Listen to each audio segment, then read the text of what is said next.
सुखदेव जी महाराज वर्णन करते हैं, राजन भगवान तो रास कर रहे थे और देवता चिंतित थे कि भगवान भूल गए क्या, भगवान को ध्यान नहीं है क्या कि हमें आगे क्या करना है, कंस का कितना बड़ा अत्याचार हो रहा है। तो देवर्षि नारद को भेजा, देवर्षि नारद आए मथुरा, कंस से मिले, समाचार बताया। कंस ने पूछा मेरे प्रति क्या चर्चा चलती है, का एक ही चर्चा है कि तुम्हें कैसे मारा जाए, एक ही चर्चा का विषय है, मैं बचूंगा कैसे। नारद जी ने कहा वही बताने तो आया हूं। अरे ये कृष्ण बलराम छोटे छोटे, ये वसुदेव जी ने तुम्हारे साथ धोखा तो किया ही, वसुदेव के ही तो बेटे हैं। कंस ने कहा वसुदेव जी को मरवा देता हूं। कहा वसुदेव जी के मरवाने से क्या होगा, कृष्ण बलराम को जो शत्रु उन्हीं को मरवाओ, अपने आप को उत्सव रखो, बुलवा लो। नारद जी की पांव पकड़ लिए कंस, धन्य हो आप जैसे मेरा ही ऐसी कौन हो। नारद जी पहुंच गए सीधे भगवान के पास, भगवान को प्रणाम करके कहने लगे परसों कंस मरना चाहिए।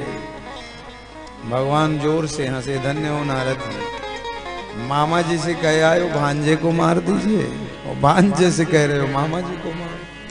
खैर हम वक्त पराधीन, हम आपसे सिर्फ के अधीन है, हम आज्ञा का पालन करेंगे। देवताओं को नारद जी जाकर आश्वस्त करते हैं कि भगवान को सब चिंता है।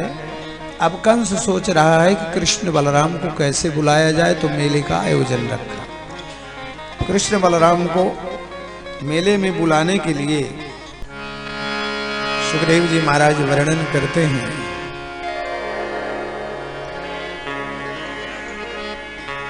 कंस सोच रहा है कि किसे मैं कृष्ण बलराम को बुलवाने के लिए भेजूं।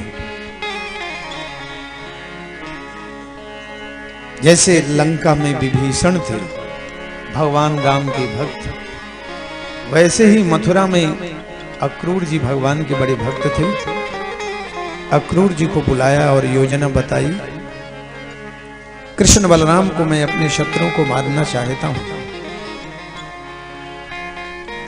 तुम उनको जाकर के किसी प्रकार से धनुष यज्ञ में और मेले में लेके आओ। अक्रूर जी कहते राजन मनीषिताम सर्वम तब सावाद्यमार्जवम सिद्ध सिद्ध्यो समो भूत्वा दैवम ही फल साधकम। योजनाएं तो बहुत होती हैं,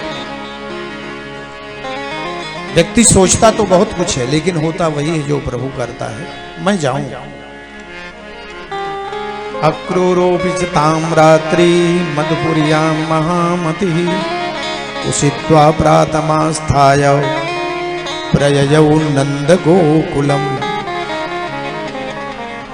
यात्रा कैसे करनी चाहिए, भगवान की कैसी शरणागति होनी चाहिए, ये अक्रूर जी से सीखिए। रात्रि भर अक्रूर जी सोए नहीं थे। कल मुझे भगवान के दर्शन होंगे, और भगवान के अक्रूर जी चाचा लगते थे। एक बार मुझे चाचा कह देंगे तो मेरा जीवन धन्य हो जाएगा। जब भगवान मुझे मिलेंगे तो मेरा अंग संग हो, मैं भगवान को प्रणाम करूंगा, भगवान अपने हाथों से मुझे उठाए, मेरा ये शरीर पावन हो जाए।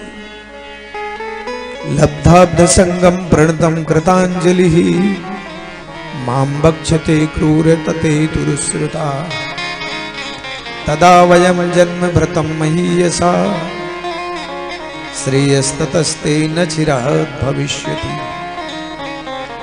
पूरी रात भगवान का ध्यान करते अक्रूर जी ने व्यतीत किया। प्रातःकाल कंस ने स्वर्ण रथ भेजा और स्वर्ण रथ में विराजमान होकर अक्रूर जी भगवान को लेने के लिए तैयार होते। रथ में बैठते तो भगवान को प्रणाम करते, प्रभु आज ये अक्रूर आपकी शरण में आया, इसे अपनी शरण में रखना प्रभु। रास्ते में चलते हैं रथारूढ़ होकर, दृक्षामि नूनम सुकपोलनासिकाम स्मितावलोकारुणकंजलोचनम। आज मेरा जीवन धन्य हो जाएगा जब मैं भगवान के दर्शन करूं। मेरे को अद्भुत दर्शन होंगे। उसी समय एक मृग का झुंड निकला, वो शुभ सूचक था। प्रदक्षिणम ये प्रचरन त्रिवई मृगा, मेरे सामने से मृगों का झुंड निकला है, मुझे भगवान जरूर अपनाएंगे। और भगवान का स्मरण करते हुए अक्रूर जी सायंकाल, प्रातः काल से चले चले सायंकाल अक्रूर जी जब वृंदावन पहुंचते हैं तो चरण चिन्ह भगवान के देख लिए, सोचने लगे जिस ब्रज में भगवान स्वयं बिना खड़ाऊं के चले हों, चप्पल के चले हों, वहां मैं रथ में जाऊं उचित नहीं। उतरकर दंडवती प्रणाम करते हुए अक्रूर जी चलते। और जब भगवान ने अक्रूर जी को देखा तो दौड़ करके, जब अक्रूर जी ने भगवान को देखा तो प्रणाम किया, दंडवत प्रणाम किया। कृष्ण बलराम दोनों भाई अक्रूर जी को पकड़ लिए, उठा लिए, सुंदर आसन पर विराजमान किए और पूछने लगे, चाचा जी इतने दिनों में आना होगा, आपने बड़ी कृपा की। भगवान के वाणी में इतनी मिठास है।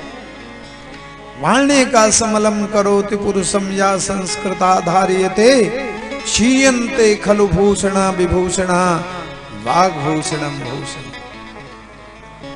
वाणी ही तो सब कुछ है। ये पट अंतर खोल के फिर मुख बाहर। कठोर शब्दों का प्रयोग मत करो, कठोर मत बनो, सहज बनो। बाबानंद मिले, अक्रूर जी से आने का कारण पूछा, कृष्ण बलराम को बुलाया है।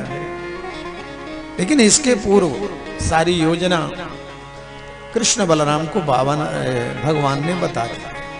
ऐसी ऐसी कृष्ण कंस की योजना है आपको मारने की। भगवान ने पहले कह दिया था बाबा को केवल इतना बुलाना कि हमको बुलाया है मामा जी ने।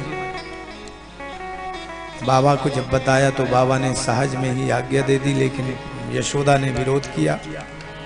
मैंने बच्चों को पाला है, एक क्षण के लिए बच्चों को कहीं नहीं छोड़ सकती। बहुत मनाया, अंत तो गत्वा बाबा नंद को कहना पड़ा, यशोदे एक बात कहूं, जो वस्तु अपनी ना हो उससे मोह मत करो। कृष्ण बलराम तुम्हारे नहीं है, मैं भी अपना मान रखा था, लेकिन ये तो किसी की धरोहर है, ये तो वसुदेव देवकी के हैं। यशोदा कहती मुझे उल्टा समझा रहे हो, कृष्ण मेरा है, मैं अपने कन्हैया को कहीं नहीं जाने दूं। पूरी रात भगवान कृष्ण और मैया यशोदा रोते ही व्यतीत करते। मैया कहती है रात्रि में कन्हैया से, मैंने तुम्हें एक बार बांध के मारा था ना, उखल में बांधा था ना, यदि तुमने देवकी मैया से जाके कहा यशोदा ने मुझे बांध के मारा है, बहन देवकी को कैसे लगेगा? मैंने अपने बालकों पर और यशोदा पर कितना विश्वास किया था, लेकिन मेरे बेटों को बांध के मारा। भगवान समझाते, मां ये बात भी कहीं कहने की है, मत रो, परसों आगमिष्यामि, एक दिन की बात है मां, परसों मैं आ जाऊंगा। परसों को कह के गए थे, लेकिन बरसों बरसों भगवान नहीं।